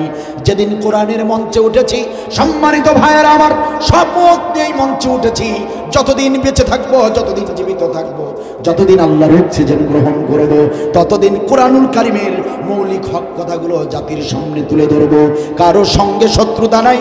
সম্মানিত ভাইয়েরা আমার, আমার আল্লাহর কোরআনুল কারীমে বারবার বলেছেন দল করতেই হবে, দল করতেই হবে। কয়েকটা আয়াত বলবো আপনাদের সামনে আমার ভাইয়েরা। রাত অনেক গভীর হয়ে গিয়েছে, মনে বড় আশা নিয়ে এসেছিলাম, লম্বা কথা বলবো। সম্মানিত ভাইয়েরা আমার, আল্লাহ রাব্বুল আলামিন কোরআনুল কারীমে দল করার নির্দেশ দিয়েছেন, দল করতেই হবে। যারা কোনো দল করে না, বুঝতে হবে ওটা টাটকা মুনাফিক, শয়তান। দল আপনাকে করতেই হবে, হয়তোবা আল্লাহর দল করতে হবে, নয়তোবা শয়তানের দল। যদি আল্লাহর দল করেন তাহলে আপনি আল্লাহর দল, আর আল্লাহর দলের বাহিরে যারা যে দলই করেন না কেন, নামটা যাই হোক না কেন, ওই দলটা নিঃসন্দেহে শয়তানের দল ছাড়া আর কোনো দল হতে পারে না। আপনি আওয়ামী লীগ করেন, সম্মানিত ভাইয়েরা আমার, আপনার দলটা ইসলামী দল কিনা আপনাকে জানতে হবে, বুঝতে হবে। আপনি যদি আওয়ামী লীগ করে থাকেন, আজ রাতের বেলা আপনার অ্যান্ড্রয়েড ফোনটা হাতে নিয়ে ডাটা অন করে দিয়া, আপনি এমবি তুলে ডাটা অন করে দিয়ে আপনি গুগলে গিয়ে সার্চ দেবেন, আপনি যে দলটা করেন সেই দলের নামটা লিখবেন, লিখে সার্চ দিবেন। আপনি যদি বাংলাদেশ আওয়ামী লীগ করেন, আপনি লিখবেন বাংলাদেশ আওয়ামী লীগের গঠনতন্ত্র কি, এটা লেখার সঙ্গে সঙ্গে বাংলাদেশ আওয়ামী লীগের গঠনতন্ত্র চলে আসবে, বাংলায় চলে আসবে। আপনি ভালো করে পড়ে দেখুন, যদি ওই গঠনতন্ত্র পড়ে যদি মনে হয় ইসলামী গঠনতন্ত্র, তাহলে ওই দল আপনাকে করতেই হবে, ওই দল করাটা আপনার জন্য ফরজ, ওই দল আপনাকে জান্নাত পর্যন্ত পৌঁছায়া দিবে। কিন্তু গঠনতন্ত্র পড়বার পরে আপনার যদি মনে হয় এই গঠনতন্ত্রের ভিতরে কোরআন বিরোধী কথা রয়েছে, এই গঠনতন্ত্রের ভিতরে আল্লাহর প্রতি আস্থা নাই, ভরসা নাই, এই গঠনতন্ত্রের ভিতরে আল্লাহ সর্বশক্তিমান, আল্লাহ যে সবকিছুর একমাত্র একচ্ছত্র মালিক, এটা যদি না থাকে, আপনার ওই গঠনতন্ত্রে যদি সব ক্ষমতার মালিক যদি আল্লাহ, এই কথা যদি না থাকে, তাহলে বুঝতে হবে আপনার দলের নাম যেটাই হোক না কেন, আপনার দলটাই ইসলামী দল নয়, বরং আপনার দলটা হচ্ছে শয়তানের তৈরি করা দল। আর যদি জানতে পারেন আপনার দলটা শয়তানের দল, তাহলে আজ রাতেই ঘুমানোর পূর্বেই আপনাকে তওবা করতে হবে, মানুষের তৈরি করা দলটাকে তালাক দিতে হবে, আল্লাহর কাছে তওবা করতে হবে, কাল সকালবেলা ফজর করে ইসলামী দলে গিয়ে যোগ দিতে হবে। এই ইসলামী দলটা, সম্মানিত ভাইয়েরা আমার, বাংলার জমিনে 40টা প্রায় ইসলামী দল রয়েছে। যেটা আপনার কাছে ভালো লাগে, যেই দলটা আপনার কাছে সহি মনে হয়, ওই ইসলামী দলে আপনাকে যোগ দিতে হবে। যদি জান্নাতে যেতে চান, ইসলামী দল করতেই হবে, আপনার উপর ফরজ করা হয়েছে।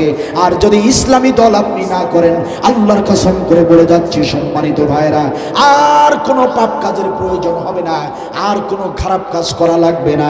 ইসলামী দল যে পৃথিবীতে করেন নাই, দুনিয়ার জীবনে মানুষের তৈরি করা দল করেছেন, এই একটা কারণেই বিনা হিসাবে জাহান্নামে যেতে হবে। একটু জবান খুলে দিয়ে বলেন, কথা আমার নাকি আল্লাহ? সম্মানিত ভাইয়েরা আমার, আপনি বিএনপি করেন, আপনি জামাতে ইসলামী করেন, আপনি পীর সাহেব চরমনায়ের দল করেন, অ্যান্ড্রয়েড ফোনে আপনি আপনার গঠনতন্ত্র জানতে চান, আপনার দলের গঠনতন্ত্র, আপনি যদি সেই গঠনতন্ত্রে যদি ইসলামের পক্ষের গঠনতন্ত্র পান, তাহলে বুঝতে হবে ওটা ইসলামী দল, ওই দল আপনাকে করতে হবে, ওই দল আপনাকে জান্নাত পর্যন্ত পৌঁছায় দিবে। সুবহানাল্লাহ বলেন। সম্মানিত ভাইয়েরা আমার, একান্ত আপনজনের আমার, সুতরাং ইসলামী আন্দোলন করতেই হবে, এটা ফরজ, এটা ফরজ, এটা সব ফরজের বড় ফরজ। ইসলামী দল যদি আপনি করেন, আপনার নামাজ রোজা হজ জাকাত কবুল হবে। আপনি ইসলামী দল যদি না করেন, ইসলামী আন্দোলন যদি আপনি না করেন, আপনার হজ নামাজ রোজা যা কিছু আছে, তাহাজ্জুদ, সমস্ত কিছু আল্লাহ রাব্বুল আলামিন বরবাদ করে দিবেন, কোনো সন্দেহ নাই। ইসলামী আন্দোলন করবেন না, আপনি ভাবছেন নামাজ রোজা হজ জাকাত করে আপনি জান্নাতে চলে যাবেন? আমার দেশে যত মুসল্লি 5 ওয়াক্ত নামাজ পড়ে, তারা যদি ইসলামটা বুঝতো, জানতো, দিন কায়েমের আন্দোলন করা যে ফরজ, সব ফরজের বড় ফরজ, এটা যদি তারা জানতো, তাহলে এই বাংলার জমিনে 50 বছর পার হয়ে গেল, 50 বছর না স্বাধীনতার এক যুগের মধ্যেই বাংলাদেশটা কোরআনের রাজ কায়েম হয়ে যেত ইনশাআল্লাহ, কোরআনের রাজ কায়েম হয়ে যেত। কিন্তু আমার দেশের মুসল্লিরা, এরা নামাজ বোঝে, রোজা হজ জাকাত, এই আমলগুলো বোঝে, দিন কায়েমের আমল, এটাই যে বড় আমল, আমার দেশের মুসল্লিরা এখনো সেটা ভালো করে বোঝে না। আমার দেশের মসজিদ কমিটির সভাপতি সেক্রেটারি, মাদ্রাসার সভাপতি সেক্রেটারি, এরা যদি ইসলাম বুঝতো, এরা যদি দিন কায়েমের আমল বুঝতো, আমার দেশটা অনেক আগেই ইসলামী রাষ্ট্রে রূপান্তরিত হয়ে যেত। কিন্তু তারা বোঝে না। 5 বার হজ করেছে, 10 বার উমরা করেছে, এরকম অনেক হাজি আমি দেখেছি। 5 বার হজ করার পরেও, 10 বার উমরা করার পরেও তারা ইসলামী আন্দোলনের বিরোধিতা করে। তাদের সামনে নামাজের ওয়াজ করলে সমস্যা হয় না, তাদের সামনে কবরে ওয়াজ করলে সমস্যা হয় না, দিন কায়েমের কথা বললেই তাদের গায়ে লেগে যায়। তাহলে বুঝতে হবে, ওই হজ দিয়ে তুমি জান্নাতে যেতে পারবে না। যে হজ তোমাকে ইসলামী আন্দোলন বুঝাতে পারে নাই, যে নামাজ তোমাকে ইসলামী আন্দোলন বুঝাতে পারে নাই, সেই আমলগুলো কখনোই তোমাকে জান্নাত পর্যন্ত নিয়ে যেতে পারবে না। ঠিক না? এই জন্য ইসলামটাকে বুঝতে হবে। মান রাবাতা লাইলাতান ফি সাবিলিল্লাহ কানাত কালফি লাইলাতিন সিয়ামুহা ওয়া কিয়ামুহা। উসমান রাদিয়াল্লাহু থেকে বর্ণিত হাদিস, নবী সাল্লাল্লাহু আলাইহি ওয়াসাল্লাম বলেন, কোন ব্যক্তি 1000 রাত দাঁড়িয়ে দাঁড়িয়ে যদি নামাজ পড়ে, কয় রাত? কোন ব্যক্তি 1000 দিন যদি না খেয়ে রোজা রাখে, কয় দিন? 1000 দিন রোজা, 1000 রাত দাঁড়িয়ে দাঁড়িয়ে নামাজ পড়লে যে সওয়াব হয়, রাসূলুল্লাহ সাল্লাল্লাহু আলাইহি ওয়াসাল্লাম বলেন, একটা রাত দিন কায়েমের জন্য যদি কোনো ব্যক্তি জেগে থাকে, একটা রাত, মাত্র একটা রাত দিন কায়েমের জন্য কোনো ব্যক্তি যদি জাগ্রত থাকে, একটা রাত, ওই 1000 দিনের রোজা আর 1000 রাত দাঁড়িয়ে নামাজ পড়লে যে সওয়াব হয় তার চেয়েও বেশি সওয়াব হয় একটা রাত দিন কায়েমের জন্য জাগ্রত থাকলে। চিল্লায় বলুন আল্লাহু আকবার। রাসূলুল্লাহ সাল্লাল্লাহু আলাইহি ওয়াসাল্লাম বলেন, সাহাবীরা আমার শোনো, কোন ব্যক্তি যদি দিন কায়েমের আন্দোলন করে আর অন্তরে যদি শাহাদাতের তামান্না রাখে, সে যদি সব সময় শাহাদাতের তামান্না পোষণ করে, রব্বুল আলামিন দিন কায়েমের আন্দোলনের সৈনিক আমি, কর্মী আমি, ইয়া রব্বাল আলামিন মেহেরবানি করে তুমি আমাকে শাহাদাত নসিব করিও, বাতিলের গুলির আঘাতে যেন আমার মৃত্যু হয় রব্বুল আলামিন। আয় আল্লাহ তাআলা, রাজপথে কোরআনের মিছিল চলাকালীন অবস্থায় যেন আমার মৃত্যু হয় রব্বুল আলামিন, আমাকে তুমি শাহাদাতের মওত দিও।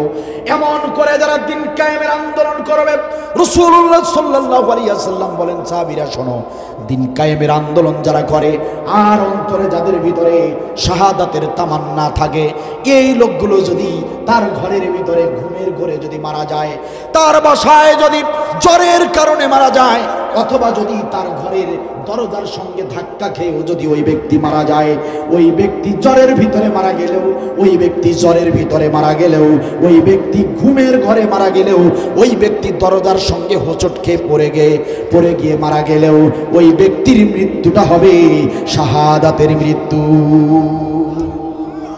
যেভাবেই মরুক, দিন কায়েমের আন্দোলন করে, দিন কায়েমের কর্মী, সে যেভাবেই মরুক তার মৃত্যুটা হবে শাহাদাতের মৃত্যু। সুবহানাল্লাহ বলবেন না? সম্মানিত ভাইয়ের আমার, এজন্য আল্লাহ বলেন 2 নম্বর কাজ হলো মুমিন হও। আর প্রকৃত মুমিন যদি হতে চাও, তাহলে তোমাদেরকে দিন কায়েমের জন্য আন্দোলন করতে হবে। তারাই হলো প্রকৃত মুমিন। যারা দিন কায়েমের জন্য লড়াই করতে জানে, তারাই হলো প্রকৃত মুমিন। নীলফামারী জেলার মুসলমানেরা, জলঢাকা উপজেলার মুসলমানের একটু জবান খুলে বলেন, দিন কায়েমের আন্দোলন না করলে মুমিন হওয়া যায় না। একটু জবান খুলে বলেন তো দেখি, সেই দিন কায়েমের আন্দোলন সবার করার দরকার আছে না নাই? করতে রাজি আছেন? দিন কায়েমের আন্দোলন করতে হবে, দিন কায়েমের আন্দোলন করতে হবে। আল্লাহর কোরআনে এমন কোনো আমল নাই যে আমলের মাধ্যমে মুমিন কারা আর মুনাফিক কারা এটা চিহ্নিত করা যায়। কোনো আমল আপনি পাবেন না। নামাজ দিয়ে মুমিন আর মুনাফিক চেনা যায় না। রোজা দিয়ে মুমিন কারা আর মুনাফিক কারা চেনা যায় না। কারণ আমরা যে মসজিদে গিয়ে নামাজ পড়ি, সেই মসজিদে, যে মসজিদে আমরা জামাতে নামাজ আদায় করি, আপনারা যে মসজিদে 5 ওয়াক্ত নামাজ জামাতে পড়েন, আপনি যখন জামাতটা দাঁড়িয়ে যাবে, যখন জামাতের সারিবদ্ধভাবে লোকেরা দাঁড়িয়ে যাবে, যখন নামাজ শুরু হয়ে যাবে, আপনি তাকিয়ে দেখবেন মসজিদের ওই জামাতে, মসজিদের ওই কাতারগুলোতে তাকিয়ে দেখবেন যারা ইসলামী আন্দোলন করে তারাও দাঁড়িয়ে আছে, যারা ইসলামী আন্দোলনের বিরোধিতা করে তারাও সেখানে দাঁড়িয়ে নামাজ আদায় করছে। ঠিক কিনা বলে? করছে না? আপনি হাজিদের দিকে তাকান, যারা হজ করতে যায়, দেখবেন যারা ইসলামী আন্দোলনের পক্ষে তারাও হজ করতে যায়, যারা ইসলামী আন্দোলনের বিপক্ষে তারাও হজ করতে যায়। রোজার কথা বলবেন, দেখবেন যারা ইসলাম বিরোধী তারাও রোজা রাখে, যারা ইসলামের পক্ষে তারাও রোজা রাখে। নামাজ, রোজা, হজ, যাকাত, দান, সদাকা, পিতামাতার সেবা, প্রতিবেশীর হক, এরপরে আত্মীয়তার হক, সমস্ত আমলগুলো যারা করে, এই আমলগুলোর ভিতরে দেখবেন হক্কানি যারা তারাও করে, কোরআনের বিরুদ্ধে যারা তারাও করে। এই আমলগুলো থেকে আপনি একজনকেও বের করতে পারবেন না যে এই লোকটা মুমিন, এই লোকটা মুনাফিক, এটা আপনি বলতে পারবেন না।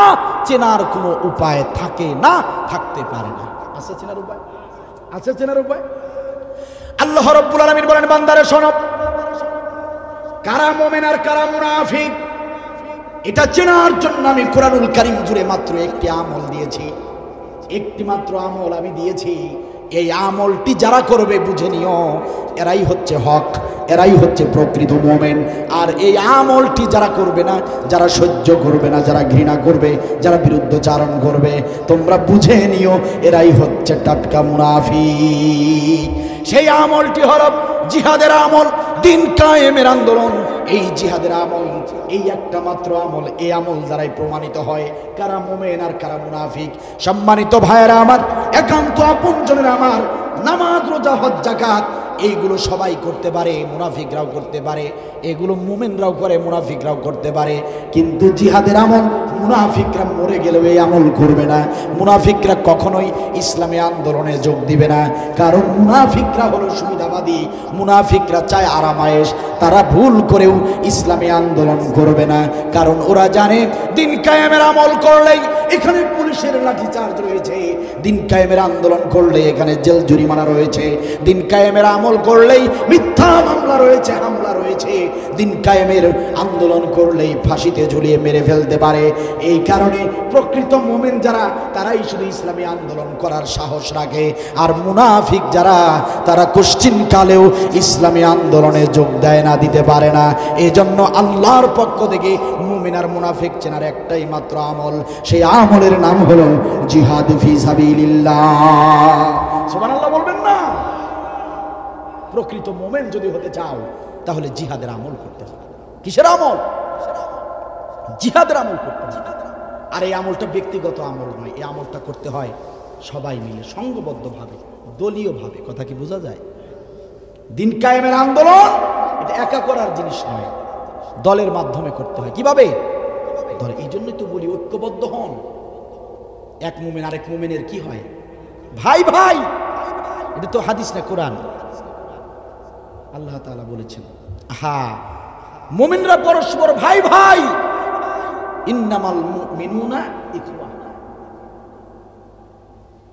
এই জন্য আমরা ভাই ভাই হয়ে আমরা সবাই দিন কায়েমের জন্য কাজ করব, তবেই তো আমরা মুমিন হতে পারবো। সম্মানিত ভাইয়েরা আমার, একান্ত আপনজনের আমার, দিন কায়েমের আন্দোলন এটার বর্তমান সময়ের সবচেয়ে নির্ভরযোগ্য, সবচেয়ে একটি বড় প্রয়োজনীয় আমল হচ্ছে আমাদের ঐক্যবদ্ধ হওয়া। আমরা সবাই পরস্পর ভাই ভাই হয়ে কাঁধে কাঁধ রেখে, হাতে হাত রেখে আমাদেরকে আন্দোলন করতে হবে, এছাড়া আমাদের আর বাঁচার উপায় নাই। ঠিক কিনা বলে? মুমিনরা হচ্ছে ভাই ভাই, আমরা হচ্ছে ভাই ভাই। একটা জিনিস দৃষ্টি আকর্ষণ করছে, একটু মনোযোগ দেন, একটু মনোযোগ দেন। 2-3 মিনিটের মধ্যে শেষ করে দেব ইনশাল্লাহ। আপনি আমি আমরা অপরিচিত লোকদেরকে, অপরিচিত মুসলিম যারা, আমরা অনেক সময় তাদেরকে ভাই না বলে চাচা মামা সম্বোধন করি না? এটা ঠিক নয়। আপনার জাতির যারা মুসলিম যারা, তাদের সম্পর্ক আল্লাহ করে দিয়েছেন, তারা আমাদের ভাই। আপনি অপরিচিত একজন লোককে আপনি কেন চাচা বলবেন? অপরিচিত যার সঙ্গে আপনার সম্পর্ক নাই, সেই মুসলমান আপনার চাচা হতে পারে না, সে তো আপনার ভাই। আপনারা অবাক হবেন, আশ্চর্য হবেন, যদিও বিষয়টা জানেন, কিন্তু আপনারা ভাবেন নাই কখনো। আমাদের বর্তমান প্রজন্ম, ইয়াং জেনারেশন যারা, আপনারা দেখবেন বর্তমান ইয়াং জেনারেশন, বর্তমান প্রজন্ম যারা, আপনারা দেখবেন এরা রিক্সাওয়ালাকে মামা বলে ডাকে, ট্যাক্সিওয়ালাকে মামা বলে ডাকে, সিএনজিওয়ালাকে মামা বলে ডাকে। এই মামা যাইবানি, এই মামা কয় টাকা লইবা, মামা মামা বলে ডাকে। এমন কি বর্তমান ইয়াং জেনারেশন, তারা তাদের বন্ধু বান্ধবদেরকেও মামা বলে ডাকে। এই মামা, হ্যালো মামা তুই কই, আরে মামা তুই আয়, বলে কি বলে না? দেখুন, মামা চাচা এগুলো কোনো সম্বোধন হতে পারে না। আমরা যাদেরকে চিনি না তাদেরকে আমাদেরকে ভাই হিসেবে সম্বোধন করতে হবে। ভাই, তারা আমাদের ভাই। মুরব্বী হতে পারে, আপনি সবজি কিনতে গিয়েছেন, সবজি দোকানদার দাড়িওয়ালা হতে পারে, কিন্তু আপনি তাকে চাচা বলবেন না, তাকে আপনাকে ভাই বলে ডাকতে হবে। যদি সে সম্পর্কের কেউ না হয় আপনার, আপনি তাকে ভাই বলে ডাকবেন। আপনারা লক্ষ্য করবেন, আপনারা ভালো করে ভেবে দেখুন যে ইসলামটা কতটা বিজ্ঞানসম্মত জীবন ব্যবস্থা। আপনি একটা লোককে যখন চাচা বলে ডাকবেন, অনেক সময় এরকম হয় যে দাড়ি অল্প বয়সে পেকে যায়, অনেকের বয়স কম, দাড়ি লম্বা, দেখলে মনে হয় চাচার বয়স। আপনি যখন একটা লোককে চাচা বলে ডাকেন, আপনি চাচা বলে ডাকার কারণে ওই লোকটা মন খারাপ করেছে, আপনাকে বলে নাই, কিন্তু মন খারাপ করে বসেছে। আসেন আসেন, এরকম হয় না? হয় না? অথবা আপনাকে কেউ চাচা বলে ডেকেছে, যে লোকটা আপনাকে চাচা বলেছে তার বয়স আপনার চেয়ে বেশি হয়। এরকম হয় কি? মাদ্রাসা পড়ুয়া ছেলে যারা আছে তারা এটা ভালো বোঝে। কম বয়সী লোকেরা চাচা বলে ডাকে, এরকমই দেখেছি তো। আপনারা নিজেদেরকেই ভেবে দেখুন যে আসলে চাচা বলে ডাকলে অনেকেই মন খারাপ করে। সত্যি তো তাই। আপনি কেন চাচা ডাকবেন? আপনার সম্পর্ক তো আল্লাহ দিয়ে দিয়েছেন ভাই, যাকে চেনেন না তাকে ভাই বলে ডাকবেন। আমার এই বর্তমান প্রজন্ম জেনারেশন রিক্সাওয়ালাকে মামা বলে ডাকে, বন্ধুকে মামা বলে ডাকে, হোটেলে ঢুকে হোটেলের ইয়াকে মেসিয়ার বয় যারা থাকে তাদেরকে মামা বলে ডাকে। না, এটা ঠিক নয়। মামা বলে ডাকা ঠিক নয়, এটা ঠিক নয়, এটা জায়েজ নয়। অপরিচিত লোকদেরকে আপনি ভাই বলে ডাকবেন, এখানেই রয়েছে মহব্বত। এই ভাই বলে ডাকার মধ্যেই রয়েছে কল্যাণ। ঠিক কিনা বল? কিসের মামা, কিসের চাচা? আল্লাহ বলে দিয়েছেন এক মুমিন আর এক মুমিনের ভাই। আমাদেরকে ভাই হতে হবে, একে অপরের ভাই হতে হবে। হযরতে আলী রাদিয়াল্লাহু তাআলা আনহু বিয়ে করবেন হযরতে ফাতেমা রাদিয়াল্লাহু তাআলা আনহাকে। নবী বললেন, হযরতে আলী মহারানা রেডি করো। মহারানা ছাড়া কি বিয়ে হয়? হযরতে আলী রাদিয়াল্লাহু তাআলা আনহু হাতের তরবারিটা নিয়ে বাজারের দিকে ছুটে চললেন। প্রতিমধ্যে দেখা হয়ে গেল হযরতে উসমান রাদিয়াল্লাহু তাআলা আনহুর সঙ্গে। হযরতে উসমান গনি ছিলেন মক্কার শ্রেষ্ঠ ধনী। হযরতে উসমান ডাক দিয়ে বলেন, ও প্রাণের প্রিয় ভাই হযরতে আলী, কোথায় যাও? ও হযরতে আলী কোথায়? এত দৌড়ে দৌড়ে কোথায় যাও? হাতে আবার তরবারি দেখা যায়। হযরতে আলী রাদিয়াল্লাহু তাআলা আনহু বলেন, ও হযরতে উসমান, আমাকে দেরি করিও না, আমার তারা রয়েছে। নবী সাল্লাল্লাহু আলাইহি ওয়াসাল্লাম তার কন্যা ফাতেমার সঙ্গে আমাকে বিবাহ বন্ধনে আবদ্ধ করবেন, কিন্তু আমার মহারণার টাকা নাই। তাই তরবারিটা হাতে নিয়ে বাজারের দিকে দৌড়াচ্ছি। বাজারে গিয়ে তরবারিটা বিক্রি করব। বিক্রি করার টাকা দেনমোহর হিসেবে দিয়ে হযরতে ফাতেমা রাদিয়াল্লাহু তাআলা আনহাকে বিয়ে করে, ও হযরতে ওসমান গনি, আমি তোমার ভাইরা ভাই হয়ে যাব। সুবহানাল্লাহ বলবেন না? হযরতে ওসমান বললেন, হযরতে আলী রে, ও প্রিয় ভাই হযরতে আলী, তাহলে আর বাজারে যাবার দরকার নাই। তুমি যদি তোমার তরবারিটা বিক্রি করো তাহলে আমাকেই দাও, আমার কাছেই বিক্রি করো, আমি কিনে নেব। সুবহানাল্লাহ বলেন। হযরতে ওসমান গনি তরবারিটা হাতে নিলেন। হযরতে ওসমান গনি ন্যায্য মূল্যের চেয়ে একটু বেশি দাম দিয়ে তরবারিটা কিনে নিলেন। সুবহানাল্লাহ বলেন। হযরতে ওসমান গনি হযরতে আলীর হাতে টাকা পয়সা দিরহাম বুঝাইয়া দিলেন। হযরতে আলী রাদিয়াল্লাহু তাআলা আনহু দামের চেয়েও একটু বেশি দাম পেয়ে খুশি হয়ে গিয়েছেন। তরবারির দামটা একটু চড়া মূল্যে বিক্রি করাতে হযরতে আলী খুশি হয়েছেন। হযরতে আলী রাদিয়াল্লাহু তাআলা আনহু এই দিরহামগুলো নিয়ে তিনি বাড়ির দিকে ফিরতেছিলেন। ওসমান রাদিয়াল্লাহু তাআলা আনহু ডাকতে বলেন, আলী রে, ও হযরতে আলী, দাঁড়াও, কোথায় যাও? একটুখানি দাঁড়াও। হযরতে আলী দাঁড়িয়ে গেলেন। ওসমান রাদিয়াল্লাহু তাআলা আনহু বললেন, হযরতে আলী, তুমি যে তরবারির টাকা নিয়ে বাড়ির দিকে ছুটে যাও, ও হযরতে আলী, একটা বার কি তুমি ভেবেছো নাকি এই যে তোমার হাতের তরবারিটা আমার কাছে বিক্রি করে দিলে, নবী সাল্লাল্লাহু আলাইহি ওয়াসাল্লাম যদি দিন কায়েমের জন্য জিহাদের ডাক দিয়ে দেয়, এই মুহূর্তে যদি নবী সাল্লাল্লাহু আলাইহি ওয়াসাল্লাম দিন কায়েমের জন্য জিহাদের ময়দানে ঝাঁপিয়ে পড়ার নির্দেশ দেয়, তাহলে হযরতে আলী তুমি কিভাবে যুদ্ধ করবে? তোমার কাছে তো এখন তরবারি নাই, তরবারিটা তো বিক্রি করে দিলে আমার কাছে। এই মুহূর্তে যদি জিহাদের ডাকে সাড়া দিতে হয়, ও হযরতে আলী, কিভাবে তুমি যুদ্ধ করবে? তোমার তো হাতে তরবারি নাই। হযরতে আলী, বলো তো দেখি, তরবারি ছাড়া জিহাদের ময়দানে সেরকম ভালো রেজাল্ট আশা করা যায় নাকি? আল্লাহু তাআলা আনহু মাথা নিচু করলেন, লজ্জায় লাল হয়ে গেলেন আর বললেন, হযরত ওসমান, সত্যি কথাই আপনি বলেছেন, যুক্তিযুক্ত কথাই আপনি বলেছেন, কিন্তু আমি বাধ্য হয়ে তরবারিটা বিক্রি করলাম, কারণ আমি হযরতে ফাতেমাকে বিয়ে করার এই সুবর্ণ সুযোগটা হাতছাড়া করতে চাই না। ওসমান রাদিয়াল্লাহু তাআলা আনহু বললেন, ও হযরতে আলী রে, এই তরবারিটা কিছুক্ষণ আগে ছিল তোমার, এই তরবারিটা ন্যায্য মূল্য তোমাকে দিয়ে এই তরবারিটা আমি কিনে নেবার পর তরবারিটা হয়ে গেল আমার। ও হযরতে আলী, চিন্তা করো না, চিন্তা করো না, লজ্জা পেও না, চিন্তাগ্রস্ত হয়েও না। এই তরবারিটা এখন আমার টাকায় আমি কিনে নিয়েছি, এটা হযরতে ওসমানের তরবারি।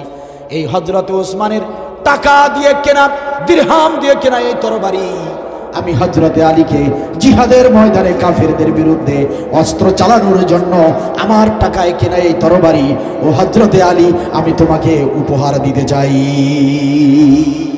হযরতে আলী, নাও এই তরবারি, তোমার তরবারি তোমাকেই ফিরিয়ে দিলাম। সুবহানাল্লাহ বলেন না। হযরতে আলী, তুমি তো আজ আমার ভাইরা ভাই হবে, কিন্তু হযরতে আলী এখনো তুমি আমার ভাইরা ভাই নও।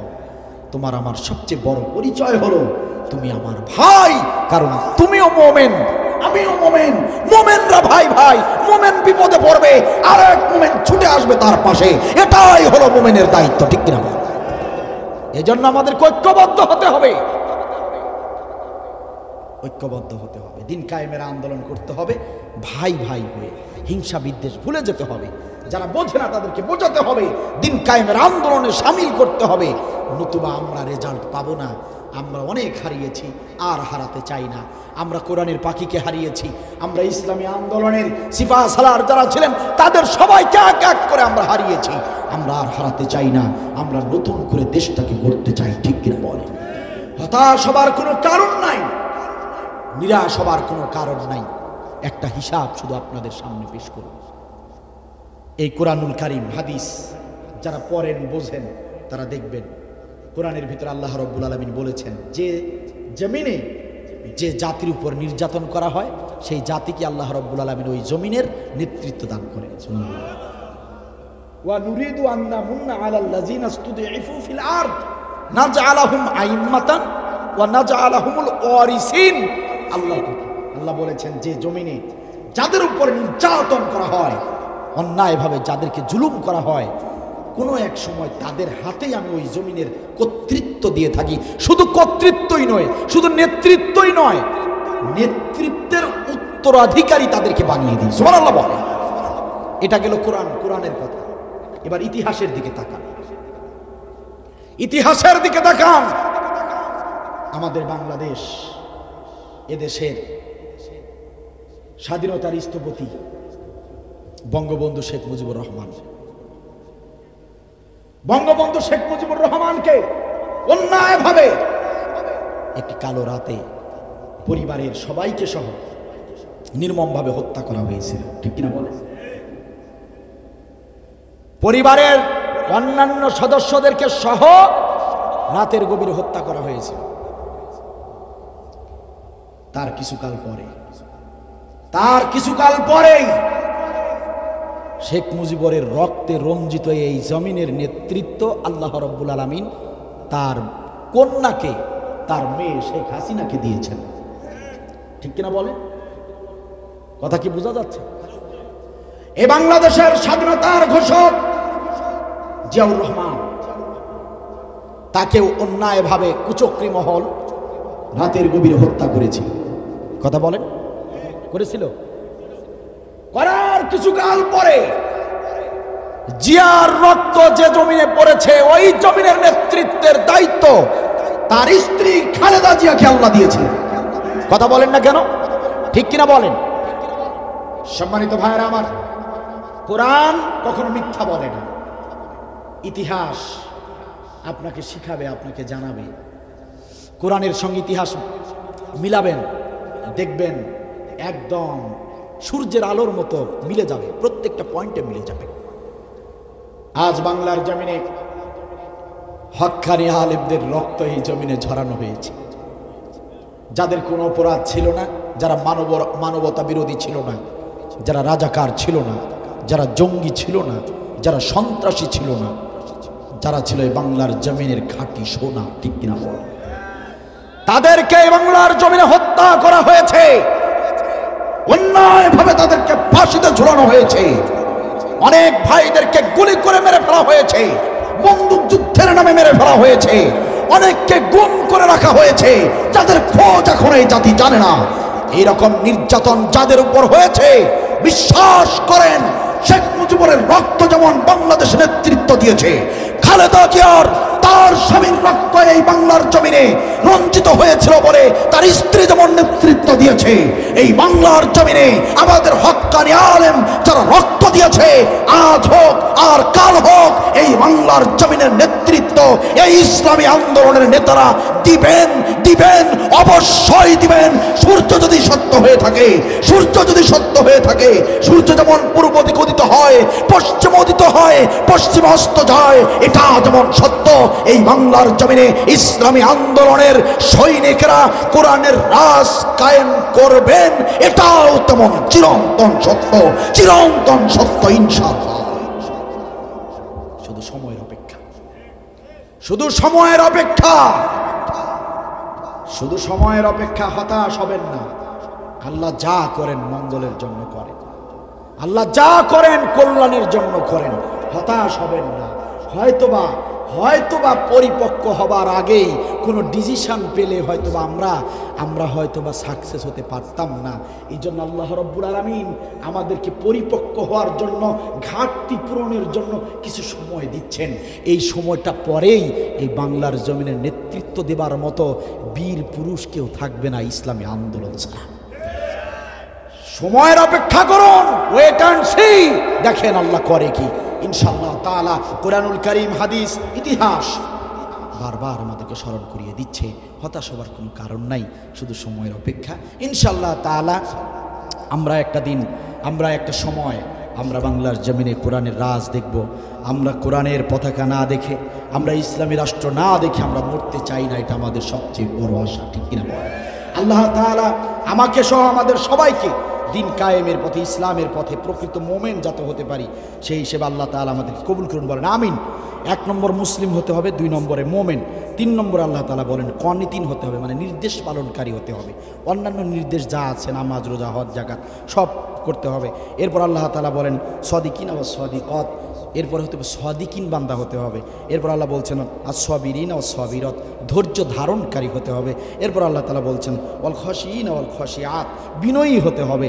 এরপর আল্লাহ তাআলা বলেছেন আল মুতাসাদ্দিকিন ওয়াল মুতাসাদ্দিকাত, সদকাকারী হতে হবে, দানকারী হতে হবে। এরপর আল্লাহ তাআলা বলেছেন সয়িমিন ওয়াল সয়িমাত, মাহে রমজানের রোজাদার হতে হবে। এরপর আল্লাহ তাআলা বলেছেন ওয়াল হাফিজিনা ফুরুজাহাম হাফিজত, লজ্জাস্থান হেফাজতকারী হতে হবে। এরপর আল্লাহ তাআলা বলেছেন ওয়াজ্জাকিরিন আল্লাহ কাসীরা ওয়াজ্জাকিরাত, বেশি বেশি আল্লাহকে স্মরণ করতে হবে। আল্লাহ স্মরণে থাকলে শয়তান প্ররোচনা দিতে পারবে না, খারাপ কাজ হবে না।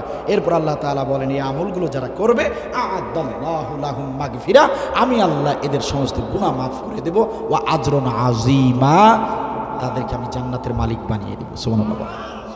আল্লাহ তাআলা আমাকে সহ আমাদের সবাইকে দিন কায়েমের সৈনিক হিসেবে ইসলামের জন্য, কোরআনের জন্য আমৃত্যু দিনের খেদমতে, কোরআনের খেদমতে কবুল করুন, বলেন আমিন। যারা কর্তৃপক্ষ, যারা